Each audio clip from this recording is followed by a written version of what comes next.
Donald Trump is finally really upset about police use of deadly force against unarmed black men.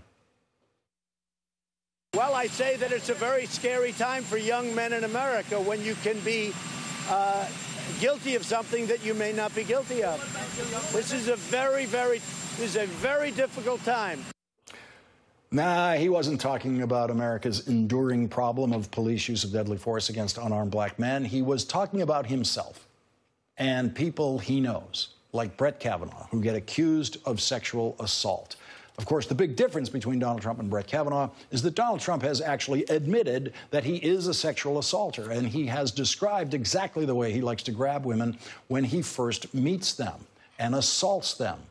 So why is it so scary for young men in America who might be accused of sexual assault when they see this is the country where you can still grow up to be president, even if you are very credibly accused of sexual assault, and even if you actually admit to it yourself?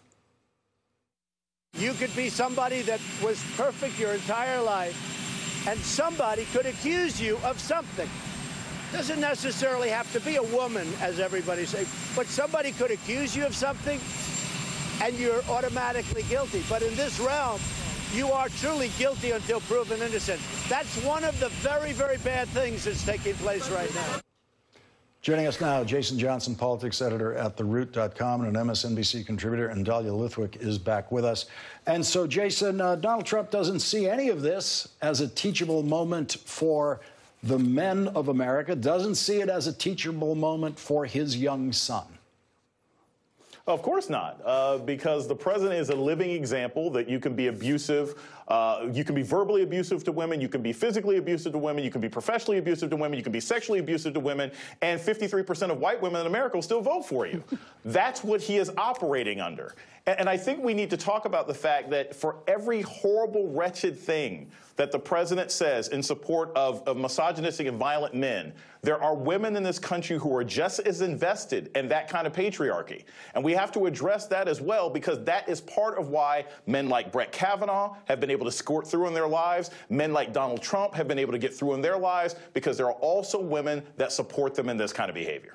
And Dahlia, it wouldn't occur to Donald Trump just how scary the world has been.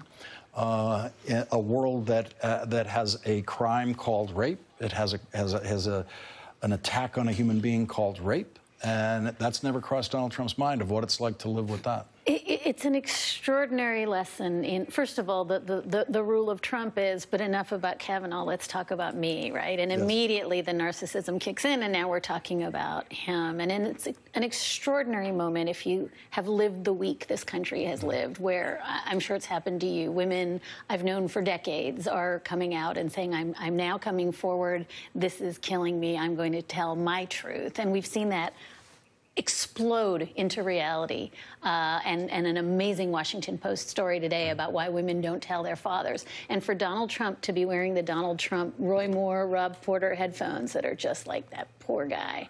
You know, all of the reality that has been materially true in a way this week that I've never seen, that just elides him completely, because all he can think about is that these 1 in 4, 1 in 3 women who are reporting sexual assault are all lying to set up men and maybe extract money. And Jason, it's even more perverse than that with Donald Trump. He had a bunch of Republicans in the Rose Garden the other day for this discussion about trade, and he pointed to them and said, there's stories about every one of them. Except Mike Pence. Yeah. He said there are stories about every one of them that Donald Trump has heard. He's lying, of course. He's making that up. But those buffoons, those Republican buffoons, sat there and laughed and clapped when Donald Trump accused every one of them of being at least as guilty as Brett Kavanaugh of sexual assault. Well, we hope he was kidding, right? I mean, we don't know what the president might know. Well, he doesn't know anything. But I think it was like all Trump accusations. It's based on absolutely nothing. Whether he coincidentally was correct about some of them is another matter. Yeah. Right.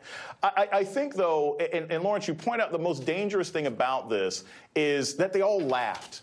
that they co-sign this kind of abusive behavior, that he's surrounded by that kind of locker room talk that allows this president to feel that this is okay. And I think one of the most disturbing things that we've seen, above and beyond the possibility of Brett Kavanaugh getting on the Supreme Court after all of this, is to see an entire political party basically gaslight sexual violence survivors in this country for 7 days.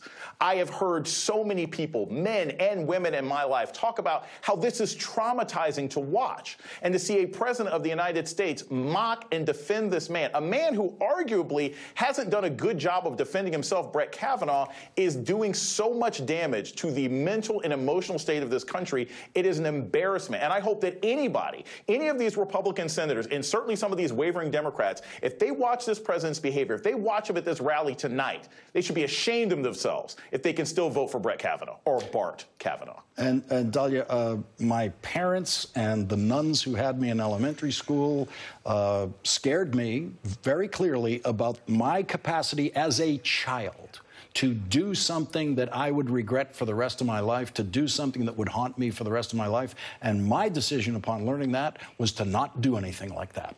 I didn't live in some terror that I might.